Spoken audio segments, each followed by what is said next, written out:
¿Quién recuerda de que hablamos el domingo anterior? Siempre me gusta estar haciendo esta pregunta, porque no quiero creer lo que las estadísticas y los estudios dicen, que el 70% de las personas no logra recordar el mensaje que se predicó la semana anterior. Así que yo quiero creer que no es así y que podemos nosotros recordarlo, ¿verdad? Vamos a ver. ¿Quién recuerda? No le digo el título exacto. ¿De qué hablamos? No. No. A ver, de se nos fue. ¿Quién recuerda algo de lo que hablamos el domingo anterior? Bueno, se cumple la estadística entonces. Pero hay que hacer un ejercicio, ¿sabes? Uno no se puede conformar con el hecho de que, bueno, sí, es así, punto, lo acepto, ¿no? Si no podemos recordarlo, pues no nos fiemos entonces de nuestra mente. Y traigamos cuadernitos y apuntemos, anotemos de lo que se habló. Y así cada día vamos a poder, no solamente los domingos, responder esta pregunta, sino tener presente de forma constante en nuestro ser de qué es lo que Dios nos ha estado hablando. Amén. Esto es necesario. Es fundamental. Es necesario que tengamos presente cada cosa que Dios va hablando a nuestras vidas, porque los mensajes que compartimos no son islas. No es palabra aislada que solamente se dijo hoy y no tiene nada que ver con lo demás que hemos hablado, sino que es algo que hoy bendice, pero que tiene también una conexión, un proceso que Dios va trayendo a nuestras vidas. Y por esto es fundamental tenerlo siempre presente en nuestro ser.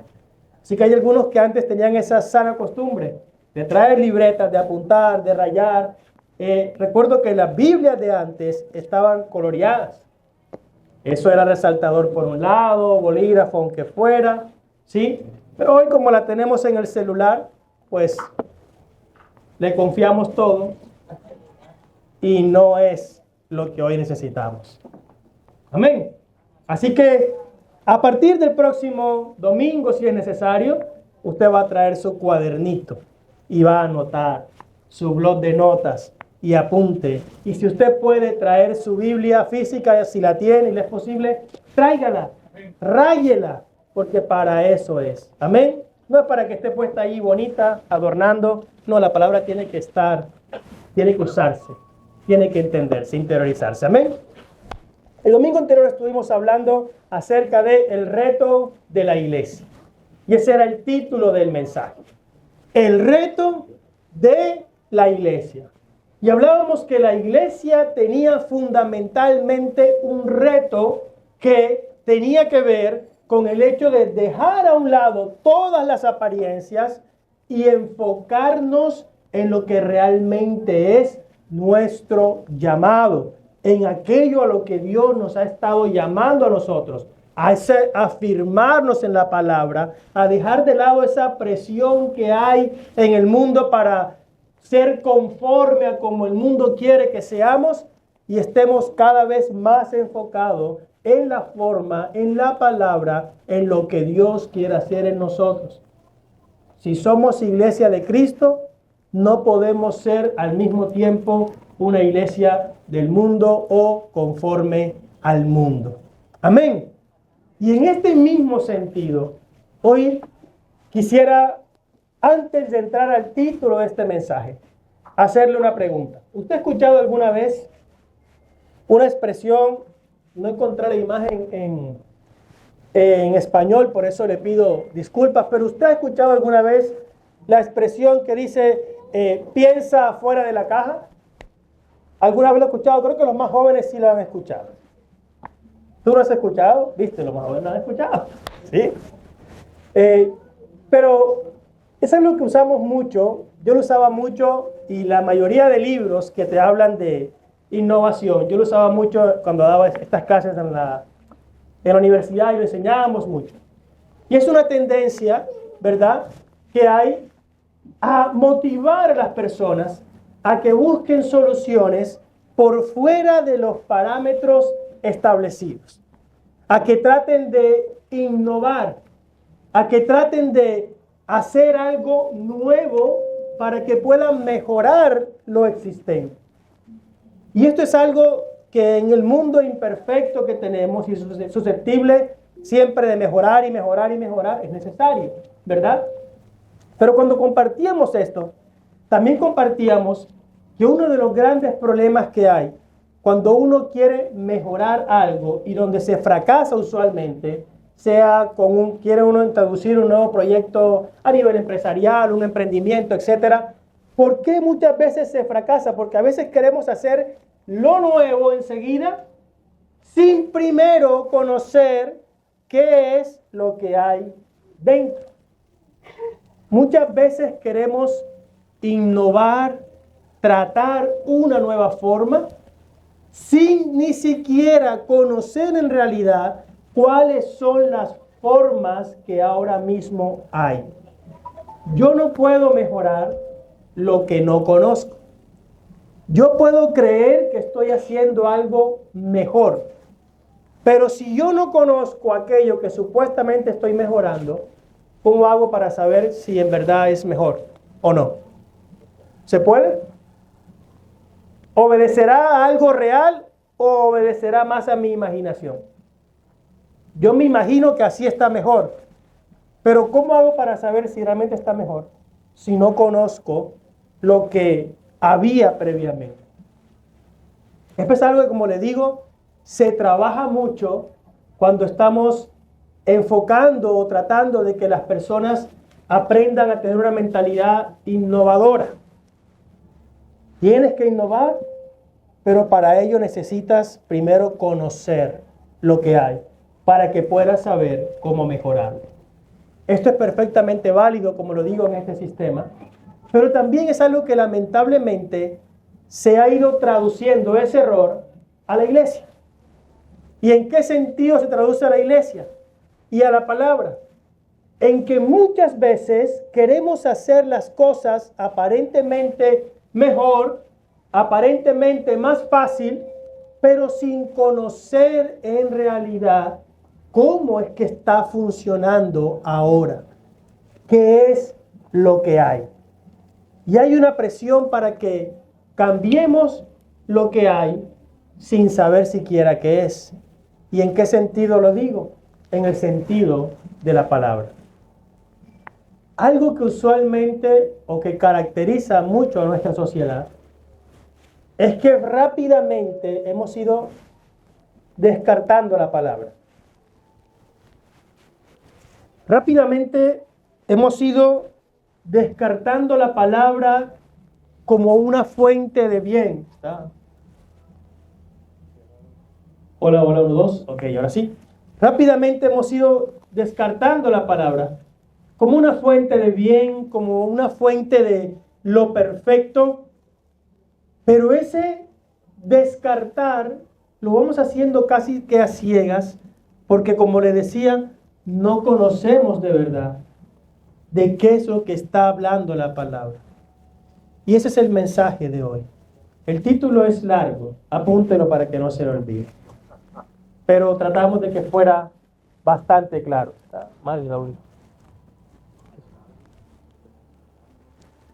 Hola, 1, 2, ese es el segundo canal. ¿Ok? El título del mensaje es, ¿qué dice? Ok, no te dejes engañar. No hay bien por fuera de la palabra. Dice, no te dejes engañar. No hay bien por fuera de la palabra. Y es que el engaño es ese. El engaño es, yo no puedo fundamentar mi vida en la palabra. Si yo quiero que me vaya bien y si quiero triunfar en la vida, tengo que dejar de lado esto que dice la palabra. Y esto, aunque digamos, no, yo no creo que sea así, la forma en la que vivimos demuestra que es así. Porque lo que menos tenemos presente en nuestro día a día, en todo lo que hacemos, en la mayoría de casos, es lo que la palabra nos dice. No es nuestra fuente primaria de sabiduría. No es lo que nos preocupa que nuestros hijos aprendan. ¿Cuántos nos preocupa más que nuestros hijos aprendan la palabra a que vayan al colegio?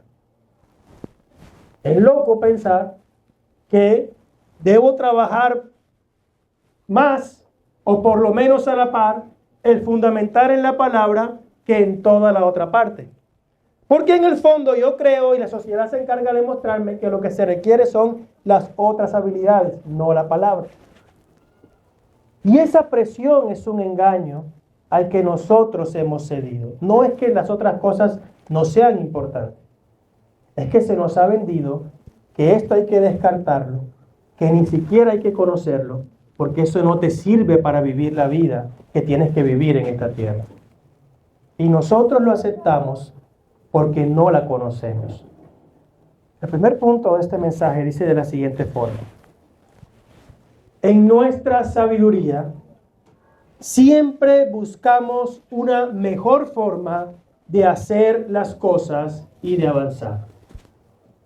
Y en este proceso, mire, puede que usted y yo no lo queramos, pero somos persuadidos para descartar la palabra.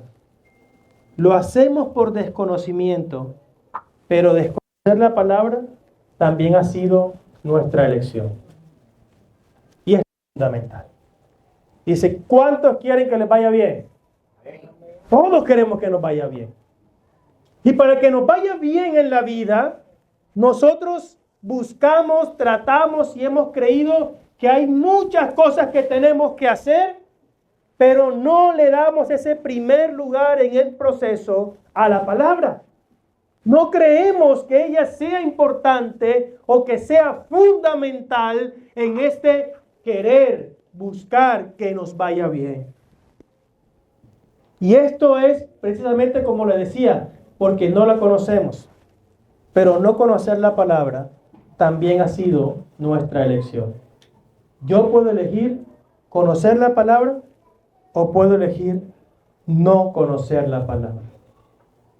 Y usted y yo hoy estamos aquí para ser desafiados por Dios en si queremos conocerla o queremos seguir diciendo es que no la conocía y por eso no la pude aplicar o no sabía que Dios quería ese bien para mí.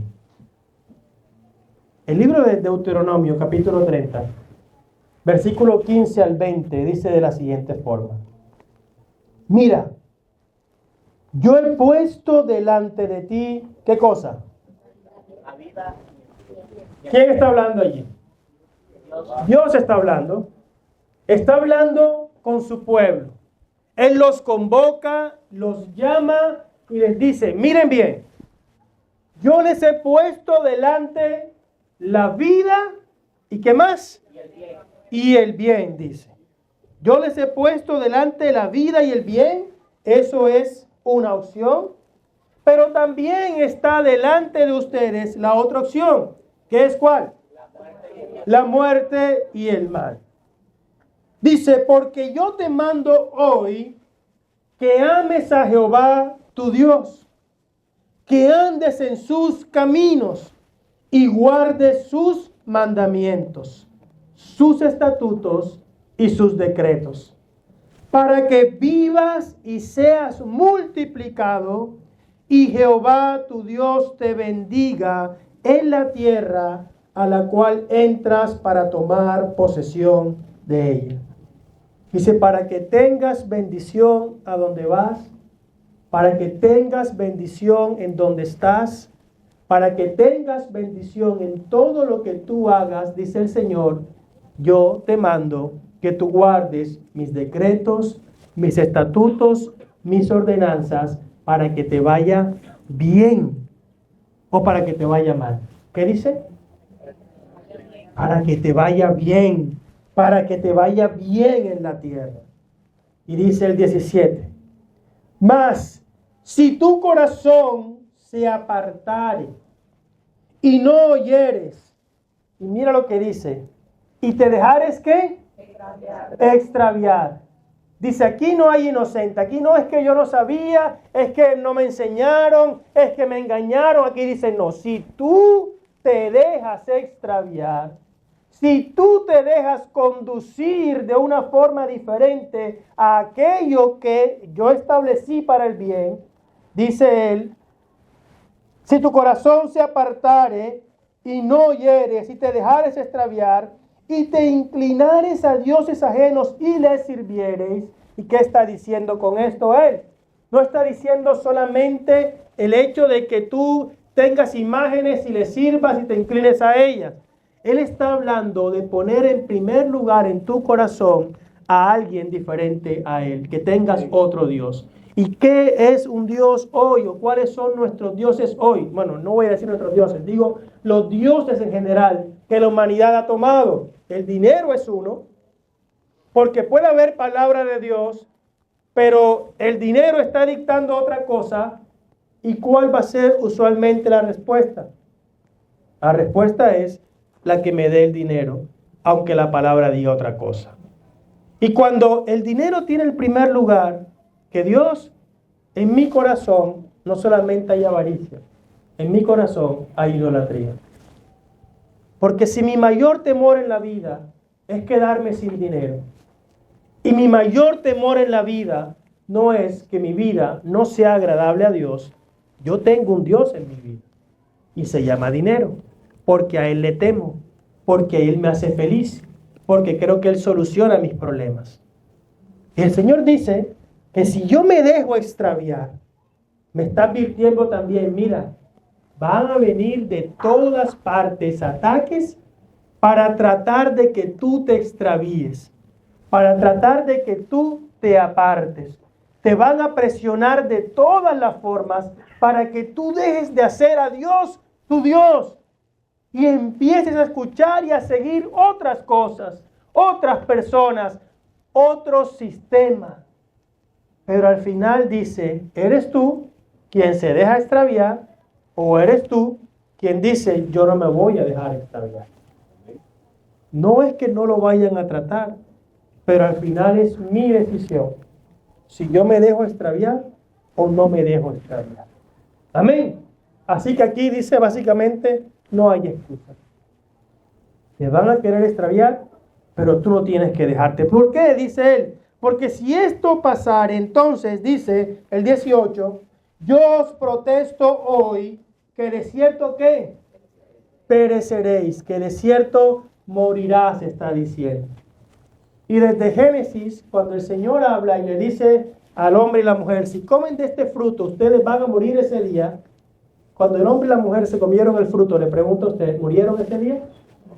Murieron espiritualmente. Aquí adentro vino la muerte.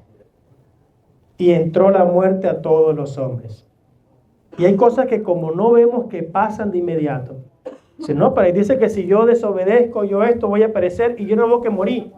No, hay muchas cosas que dentro de ti están muriendo.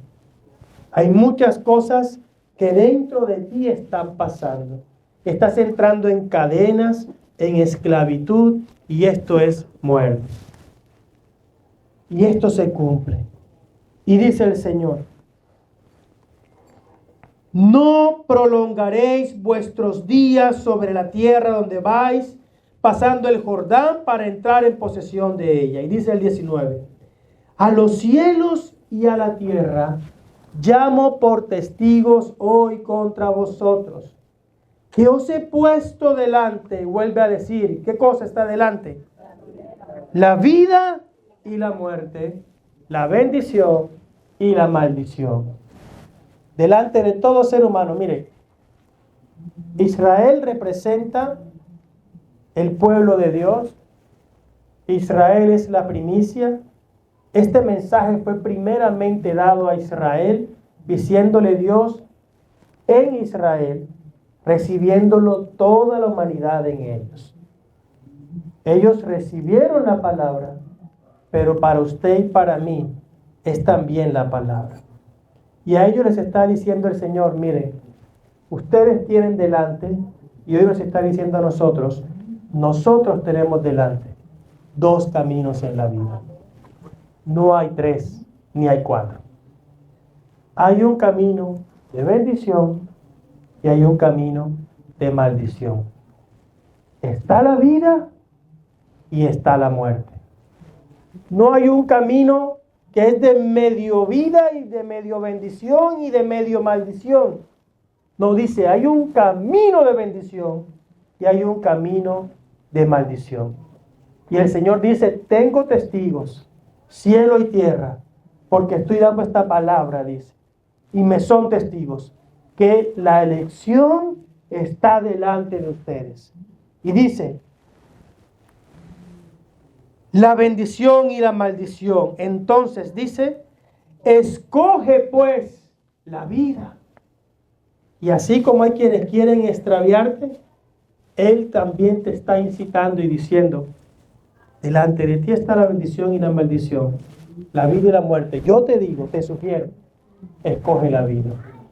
Y no solamente para ti, dice, escoge la vida para que vivas tú y tu descendencia. ¿Y cómo será esa escogencia? Dice entonces más adelante, atendiendo, dice, amando a Jehová, ¿tú qué? Tu Dios, atendiendo a su voz, siguiéndole a Él, porque Él es vida para ti y prolongación de tus días. Él está dejando claro cómo es la elección. La elección no es religión. La elección no es una iglesia. A usted no le va a dar vida decir yo soy cristiano pentecostal o cristiano metodista o católico apostólico romano o testigo de Jehová. Eso no le va a dar vida. Lo que usted le va a dar vida es lo que usted escoja en su corazón. No las tradiciones que guarde. No la religión que quiera por fuera mostrar. No la apariencia que queremos mostrar de mansas palomas delante de los que nos conviene y de bravos delante de los que creemos que nos conviene. La vida es una elección y la elección es que yo escoja en mi vida, en mi libre albedrío, amar a Jehová mi Dios, guardando su palabra, sus estatutos. Y él decía, los decretos que yo te mando hoy. De manera que, si yo no escojo amar a Dios de esa forma, y mire bien porque hay una diferencia. Amar a Dios no es decirle Dios te amo. Y muchos pensamos, Dios sabe que yo lo amo. Dios sabe que yo creo en Él. En mi corazón Él es lo más importante. No, ¿cómo se ama a Dios? Él mismo lo dijo ahí, ¿o no? Atendiendo a su voz y siguiéndole a Él. O sea, yo puedo decir que le amo, pero si yo no atiendo a su voz y no lo sigo a Él, ¿lo amo? Yo puedo decir, exactamente, que yo puedo decir que yo amo a Dios, que Dios es lo primero en mi vida, pero si a su voz yo no la atiendo y no le hago caso, yo no estoy amándole a Él. Y aunque de boca diga algo, mi elección de vida está haciendo algo totalmente diferente. Mi elección de vida está siendo diferente a lo que mi boca puede estar diciendo. Por esto es importante entender que siempre es nuestra elección, siempre es nuestra decisión, pero es una elección y decisión que no se puede quedar solamente en palabras, sino que implica la convicción de actuar como Dios me está pidiendo que lo haga. Y para esto se requiere el conocimiento. No podemos actuar conforme a una palabra que no conocemos. Pero volvemos al mismo que planteaba el punto. No conocer esa palabra es también mi elección. Porque yo soy el que elige no buscarla, no escudriñarla, no ir por lo menos a escucharla. Yo soy el que elige y dice, voy y recibo, o elijo, me voy para playa, me quedo en casa, hago esto otro, me ocupo en el trabajo, no tengo tiempo para buscar, no tengo tiempo para conocer qué es lo que Dios dice para mí. Pues esa es mi elección. Por esto, aunque mi boca esté diciendo lo hermoso y grande que es Dios, mi elección está diciendo, yo no creo que ese Dios y sus formas sean lo que de verdad yo necesito en mi vida. Lo que yo necesito es aquello en lo que yo estoy enfocado. Aquello a lo que yo le dedico mi tiempo. Eso es lo que yo demuestro que yo creo que necesito. Como le digo, no se trata de no hacer lo otro, pero es entender qué es lo primero. Y lo primero aquí.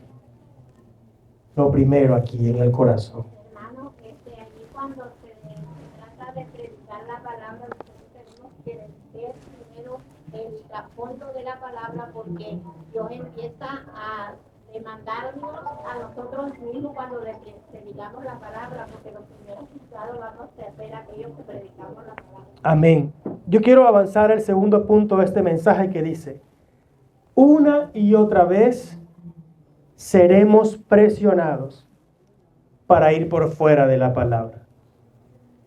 Pero ceder nunca será nuestra única opción. Esto es fundamental, iglesia.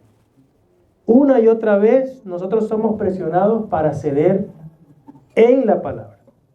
Pero ceder nunca va a ser nuestra única opción. Uno nunca puede decir, es que no tenía otra opción diferente. Ni mucho menos va a ser la mejor.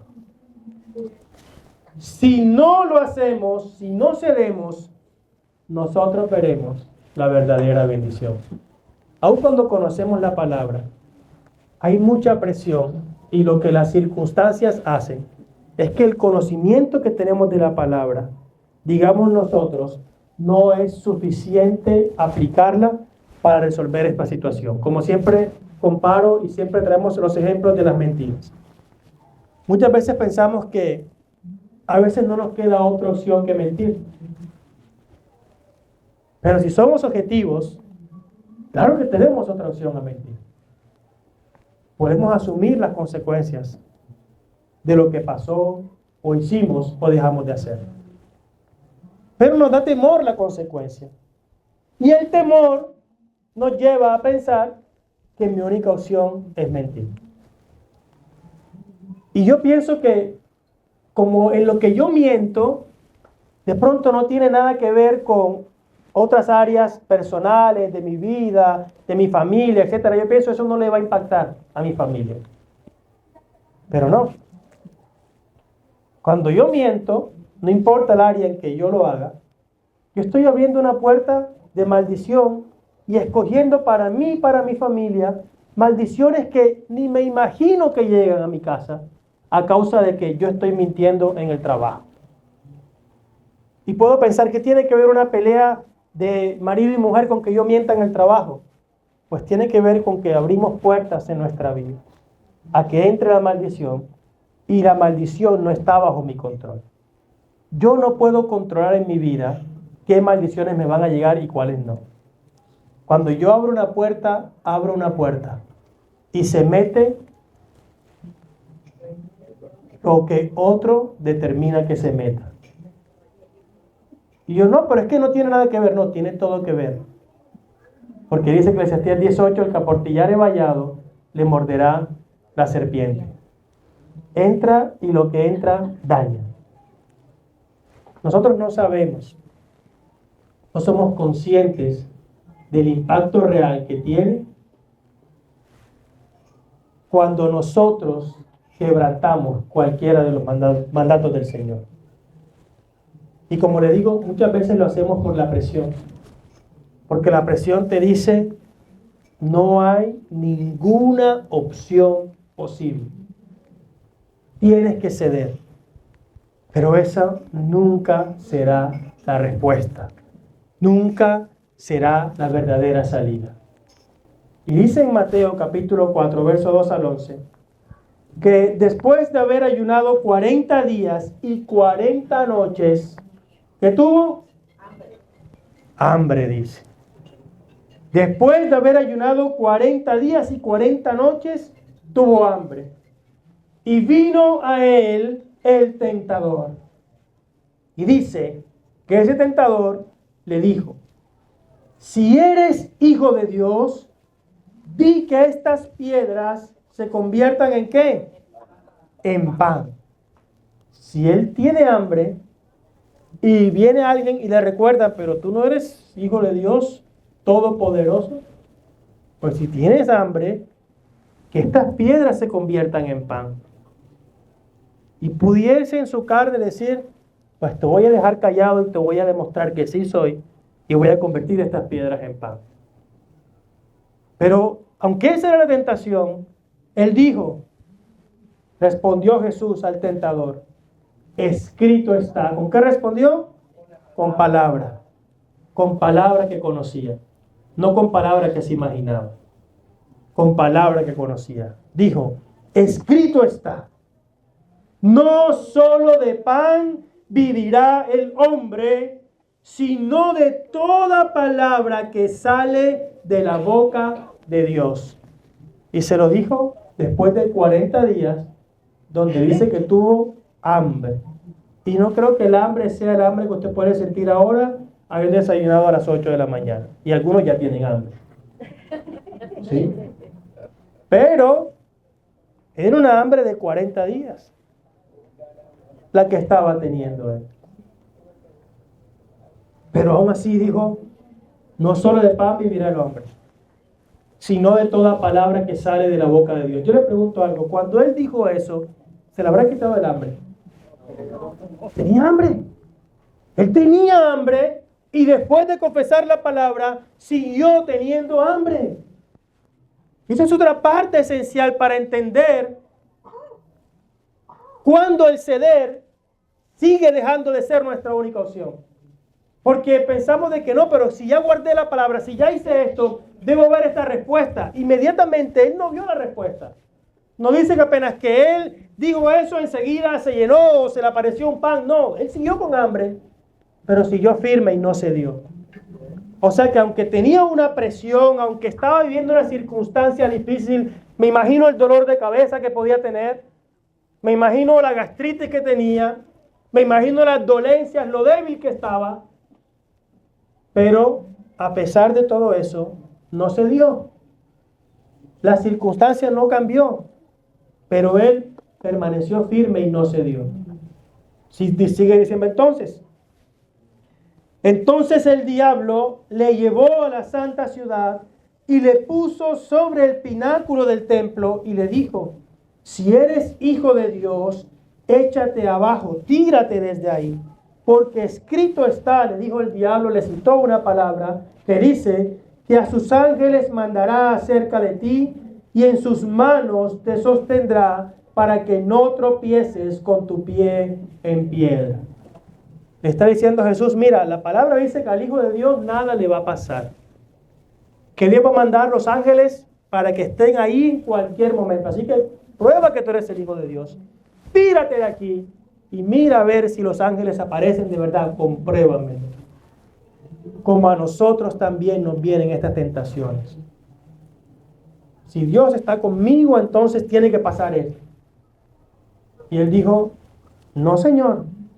¿Qué le respondió él? Él le dijo, escrito está también, no tentarás al Señor tu Dios. De nuevo, le responde con palabra. El tentador le trajo una palabra tergiversada. Se la presentó de una forma incorrecta, queriéndole mostrar un significado diferente al que la palabra tenía. Pero él dijo, ¿sabes qué? Todo tiene un contexto. Y así como está escrito eso, también está escrito esto otro. Y está escrito que yo no debo tentar al Señor mi Dios. Que Jehová está conmigo, puedo ir a 150 porque Dios está conmigo. No, Señor. Porque para eso hay un límite establecido que te dice a esta velocidad es segura. No, pero que Dios nos guarda, que Dios nos protege, que yo sé. No, tú no sabes. Tú no sabes si se atraviesa un burro, una vaca, un carro, una moto, lo que sea. Tú no sabes. Y él dice, no tentarás a Jehová tu Dios. Y tiene en cuenta el contexto de la palabra. Y sigue diciéndole entonces que vino otra vez y le llevó, ya no dice el tentador, ahora dice su nombre, ¿cómo es? ¿Quién lo llevó? El diablo, dice, a un monte muy alto y le mostró todos los reinos del mundo y la gloria de ellos y le dijo, todo esto te daré si postrado me adorares. Entonces Jesús le dijo, vete, Satanás, porque escrito está, al Señor tu Dios adorarás y a Él solo servirás. El diablo entonces le dejó y aquí vinieron ángeles y le servían. Aquí sí vino entonces la respuesta. No vino la primera ni a la segunda, vino después de la tercera. Y esto es una parte esencial que tenemos que tener presente nosotros. Cuando el Señor nos llama en su palabra, a que lo obedezcamos, a que estemos atentos a lo que Él dice, a que no cedamos a la presión.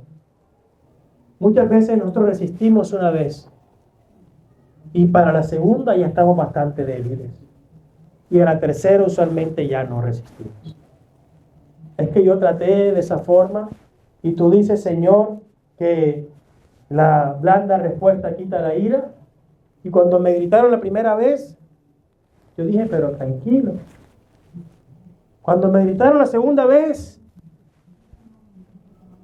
ya dije, tampoco me aguanto que me griten. Cálmate porque me vas a conocer. Y en la tercera vez, le digo, pues ya me conociste. Y le suelto todas las cosas. Y el Señor dice, la blanda respuesta quita la ira. ¿Cuántas veces tienes que responder así? 1, 2, 3, 4, 5, hasta que se quite la ira. Y nosotros usualmente, como le digo, resistimos una, resistimos dos, pero a la tercera decimos, Señor, ya. Entendí que no era tu voluntad que yo hiciera esto, sino que cediera ante esto. Y pum. Y esto es lo que Dios nos está diciendo a nosotros. No tienen que ceder, ¿sabes? No tienen que ceder. Y el reto de la iglesia, siguiendo esto que empezamos el domingo anterior, es también no ceder. No ceder a la presión. No ceder a la presión. Hablaba con alguien ayer, estaban las mujeres en su celebración muy bonita que tuvieron ayer. Y algunos hombres estábamos desprogramados. Y nos fuimos por ahí a tomar café. Y hablando, compartíamos y salía el tema de las economías y en la iglesia y lo poco que hablamos aquí de la economía. Y yo le decía a esta persona, yo sé que la presión es fuerte, pero imagínate que alguien llega, y siempre se lo digo ese ejemplo. Tú no sabes cuántas veces alguien va a llegar a la iglesia, y que el domingo que llega, y lo que están hablando es de dinero. Si esa es la única vez que la persona va, ¿no crees que había algo más que de pronto podíamos sembrar a pesar de? Eso es una verdad. La economía funciona de una forma y Dios estableció unas leyes. Pero también hay muchas otras verdades, igual de profundas y tanto más necesarias, porque nuestro Dios no es el dinero. La transformación del alma, esa transformación lleva un alma a una salvación eterna. El dinero, por mucho que tenga, no le alcanza sino para esta vida. Y por mucho que padezca, no va a padecer más allá que en esta vida. Pero esta vida no es todo. Hay vida eterna y hay condenación después de la vida en esta tierra. Una de dos. Se decía, vamos a invertir más tiempo, y lo que hacemos como iglesia es invertir más tiempo en hablar de transformación que de otras cosas. Y con la transformación pasa algo. A veces no es el mensaje que más queremos, pero sí es el mensaje que más necesitamos. Lo que usted y yo más necesitamos en nuestra vida es la transformación. Es la transformación. Mire, oramos por milagros de sanidad, gloria a Dios. Pero de lo que sea que el Señor lo sane, mire, yo le garantizo que de alguna cosa todos nos morimos. Así que la sanidad es necesaria, sí. Pero no es el todo del Evangelio. La transformación del hombre sí es aquello que el Señor vino a traer. Él vino a sanar, Él vino a liberar, pero todo esto con la finalidad de que el hombre sea transformado. Por eso cuando sanaba a un paralítico, le decía, ¿eres sano? Vete y no peques más. Transformación. Transformación. Diciéndole, ama a Dios, guarda su palabra, escucha su palabra, vive conforme a lo que Él tiene para ti. Porque lo que tiene Dios para nosotros no es mal, es bien. Como le digo, esta palabra, mire, somos presionados a descartar esta palabra. Y esa presión la aceptamos cuando no la conocemos. Usted puede elegir conocer esta palabra, estudiarla, prepararse con ella. Mañana, si el Señor lo permite, vamos a estar ayudando, tratando de ayudar más y más en el conocimiento de la palabra. Y es que vamos a estar publicando cada día un devocional que ya está listo. Y hay un cambio que vamos a tener en los servicios a partir del próximo domingo, si el Señor lo permite. Cada día estaremos enviando el devocional. Si usted no está en los grupos, añádase hoy a los grupos de WhatsApp de la iglesia, porque serán virtuales inicialmente. Pero cada domingo dedicaremos los primeros 20 minutos del servicio a hablar de lo que compartimos en la semana, a meditar sobre la palabra. Y luego entraremos con la alabanza, la adoración y la predicación. Y desde el próximo domingo estaremos manejando esta discusión, ese redarguir, el ser ministrados juntos de lo que Dios nos estuvo hablando toda la semana en los devocionales. Pero lo que busca esto es que usted pueda ser lleno de la palabra, meditar en la palabra, porque la palabra es la vida. Y sabe que es una vida, la palabra tiene algo. Cuando uno ve este libro, apenas que lo ve, dice, como que es bastante grande para leer. A veces hasta difícil de entender, pueden pensar algunos.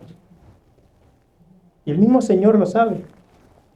Y lo sabe tanto que Él mismo introdujo, el mismo que nos dio la palabra, vino, cumplido el tiempo, e introdujo ya no un libro escrito en letras solamente, sino un ser que recogiera en sí mismo toda la palabra. Y ese es Yeshua, ese es Jesucristo. Y de hecho el último punto de este mensaje dice así: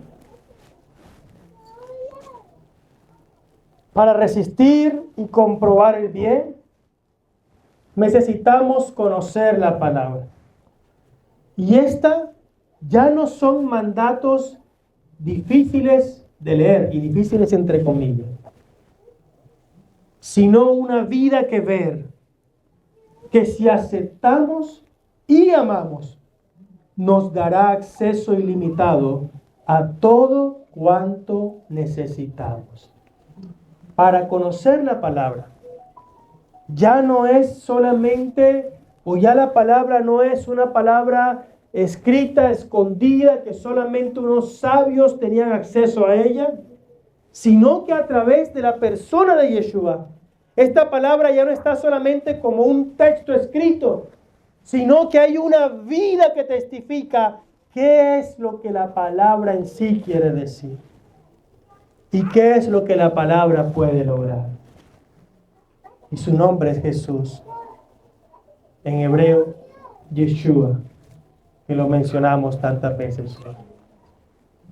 Dice el libro de Juan, capítulo 1, verso 1, verso 10 y verso 14. En el principio, dice, era el Verbo, hablando de este Jesús. Y el Verbo era con Dios, y el Verbo era ¿quién? Está diciendo Jesús siempre ha estado. Siempre ha estado, desde el principio. Dice el 10, en el mundo estaba, y el mundo por él fue hecho, pero el mundo, dice, no le conoció. Esta palabra en Deuteronomio que leíamos al principio fue dada. Deuteronomio fue escrito casi unos 1300, 1400 años antes que este libro de Juan. Y ya había estado la palabra allí, pero dice que el mundo no conoció esta palabra, no lo conoció a él, no conoció la voluntad de Dios. No porque no fuera posible, sino porque decidió no hacerlo. Dice, en el mundo estaba y el mundo por él fue hecho, pero el mundo no le conoció. Pero entonces dice que pasó algo trascendental que se explica en el versículo 14. Dice, y aquel Verbo fue hecho carne y habitó entre nosotros y vimos su gloria. Gloria como del unigénito del Padre, lleno de gracia y de verdad. Y dice que entonces esa palabra escrita, primeramente en piedra y luego en papiros y guardada y reservada y enseñada, a veces solamente con acceso para ciertas élites o clases, dice que el Señor, toda fue entonces dada a conocer a través de un hombre que Él en sí mismo es la palabra, porque Yeshua es la palabra, Jesús es la palabra. Y dice que Él vino, fue hecho carne y habitó entre nosotros y vimos su gloria, gloria como del unigénito del Padre, lleno de gracia y de verdad. Y por eso dice él mismo Jesús en Juan 14, versículos 12 al 14, dice de la siguiente forma: de cierto os digo, el que en mí cree, las obras que yo hago, él las hará también, y aún mayores hará, porque yo voy al Padre. Todo lo que pidieres al Padre en mi nombre lo haré, para que el Padre sea glorificado en el Hijo. Y si algo pidieres en mi nombre, yo lo haré. Él mismo está diciendo, miren, yo les muestro todo lo que es la palabra. Y si ustedes me conocen a mí, si ustedes se entregan a mí, está hablando Jesús, entonces van a conocer conmigo cuál es todo el bien que el Padre preparó. Y todo lo que ustedes le pidan al Padre en mi nombre, todo ese bien que ustedes quieren, si lo piden en mi nombre, yo se los voy a dar. Todas las cosas, dice él, si algo pidieres en mi nombre, yo lo haré. El mundo nos presiona a decir, si quieres algo bueno en tu vida, tienes que buscártelo a tu forma, como eso está probado que funciona afuera, como el sistema de este mundo. El Señor está diciendo, lo que tú quieres y necesitas en tu vida, yo te lo puedo dar, si tú lo pides en mi nombre. Si tú lo pides en mi nombre. En Deuteronomio también dice que la palabra no es difícil de cumplir. Y cuando dice que no es difícil de cumplir, no lo decía por las personas que estaban recibiendo la palabra en ese momento, sino por ti y por mí. Porque dice, cerca de ti está la palabra, en tu boca y en tu corazón. Hoy, cumplir la palabra comienza por algo, y es aceptar a Jesucristo. Con tu boca decirle, te acepto en mi corazón, te acepto en mi vida, y con tu corazón entregarte a seguirlo a Él, a buscarle a Él. Esta palabra que antes era imposible de entender y que el hombre quería que fuese imposible de entender. Por eso la iglesia tradicional la enseñaba primeramente en latín, para mantenerla entre ese núcleo que conocía el latín y que el pueblo vulgar no pudiera acceder a ella. Pero ese nunca fue el plan de Dios. El plan de Dios fue que esta palabra habitara en el corazón de todo ser. Y para eso vino Yeshua, para traerla a cada uno de nosotros. Y como tú lees Juan 14, te das cuenta que Él dice en el 6, si tú me conoces a mí, tú vas a conocer a Dios. Y Él te invita y te dice, ¿quieres conocer la palabra? Tienes que conocer a Jesús. ¿Y cómo se conoce a Jesús? A través de la palabra. Pero una palabra que ahora tú y yo podemos entender.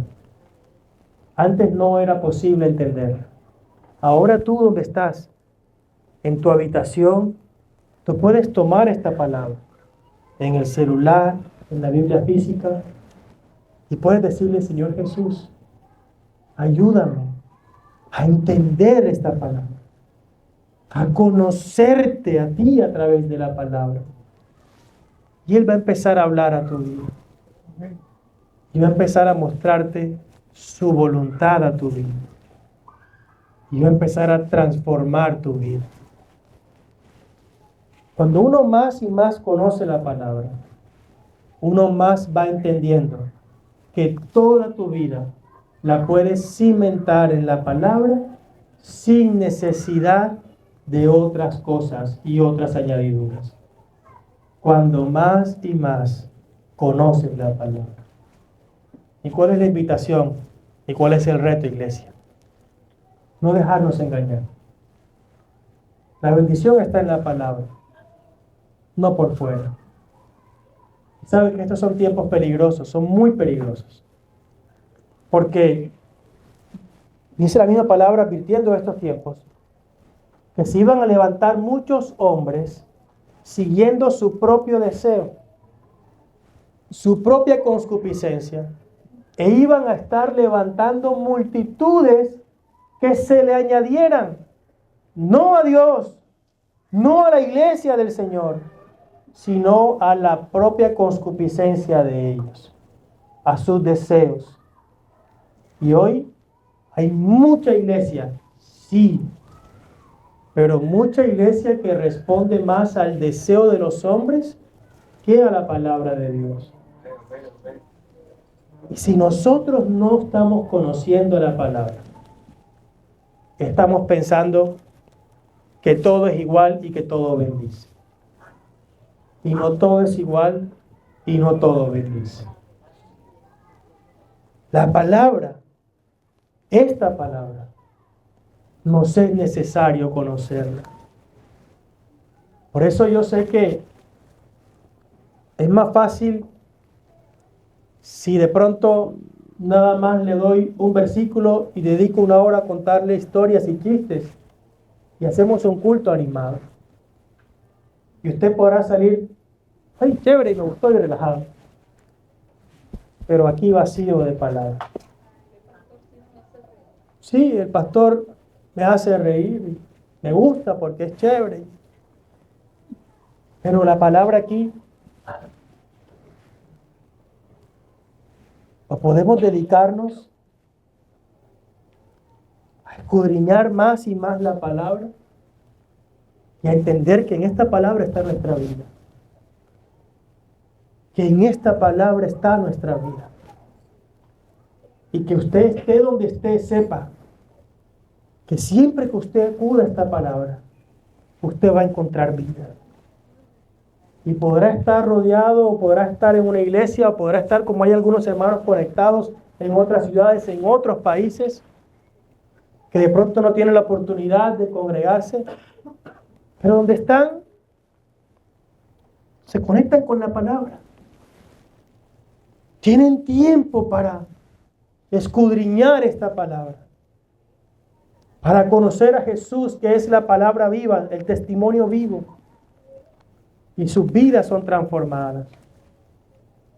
Y sus vidas son guardadas en bien. Algo que usted nunca puede dejar. Bueno, sí puede hacerlo, pero nunca debería hacer, es dejar la palabra.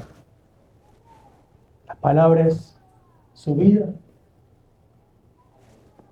Y va a llegar un punto en el que sabe, hay que aprovechar que esta palabra ahora la puede buscar y leer y escudriñar con libertad. Pero llegará un punto en que eso que se ve tan lejos, que pasa en otras partes, eso va a pasar en todo el mundo. Y no sabemos si si en nuestra generación o en las que vienen. Pero en algún punto esta palabra quizás te la prohíba. Y no vas a poder ni portarla, ni leerla, ni tener la aplicación en el celular. Sino aquí grabada. Como muchos se la graban. Por esto, judíos de 12 años, los judíos ortodoxos de 12 años, se conocen la Torá, el Pentateuco. Y los más ortodoxos de memoria. De memoria. Para que si falta el libro, que falte el libro no tiene que significar que falte la palabra. Porque la palabra ya fue lanzada. ¿Cómo hace usted para resistir cuando no está? Cuando le digo resistir, no es que usted cada cosa que le dicen, bueno, ¿qué será que hago? ¿Va a ir a abrir la Biblia y a buscar qué dice Dios de cada cosa que le pasa en la vida? No se puede vivir así, ¿verdad? Que si coge para allá o para este lado, ¿qué versículo me dirá? No, así no funciona. Es que usted se va metiendo en la palabra, va buscando en su tiempo de intimidad qué lo necesita, llenarse de la palabra, y el Espíritu Santo, el que Jesús dejó, Él te va trayendo la palabra precisa en el momento justo. Te dice cómo responder y si te tienes que quedar callado. Habla, sigue, no avances. Te recuerda la palabra específica, pero la palabra que ya está sembrada en tu corazón. Así que parte vital para que nosotros no cedamos, para que no seamos engañados, es que sembremos esta palabra en nuestro corazón, iglesia. Y yo le pido su permiso para ser insistente con la palabra, para llenarlo de palabra. Y yo le pido que estos devocionales que vamos a estar compartiendo, le preste atención. Le preste atención. Y permita que Dios le hable. Vamos a empezar con una serie que tiene que ver con volver la mente enemiga en mente amiga. Y son devocionales, pero usted va a darse cuenta que más que devocionales son estudios. Que nos van a ir desafiando a tratar cada tema que va llevando. Y este primer tema es volver tu mente de enemiga a amiga. Una mente que te aconseje lo bueno y no lo malo. ¿Cómo se hace? Con la palabra. Con la palabra.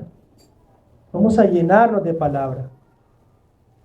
Vamos a menguarle un poquito al desafío, al yo me llamo, a la voz, a la serie, a Netflix, a Amazon, a HBO, a Disney, a todas las que hay. Y si estamos muy cargados, agitados, sí, de mucho trabajo, pues el tiempo libre que diga, ay, así voy a descansar aquí, diga, no voy a aprender esto. Voy a leer la palabra.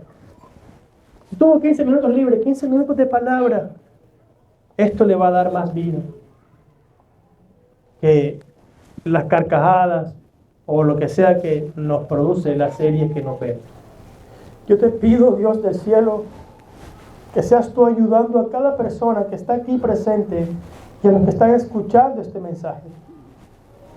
Te pido que tú les des sabiduría y entendimiento para que cuando busquen tu palabra puedan verte a ti reflejado, Señor Jesús, y puedan entender el mensaje, que puedan entender lo que les estás hablando a ellos. Para cada uno tú tienes un propósito y tienes un quehacer específico, Señor. Revélalo a cada uno de tus hijos, Señor. Revélalo a sus vidas, revela a mi vida lo que necesito hacer. Revélanos, Señor, la palabra específica en este tiempo. Toma todo el control, Señor, de nosotros y ayúdanos.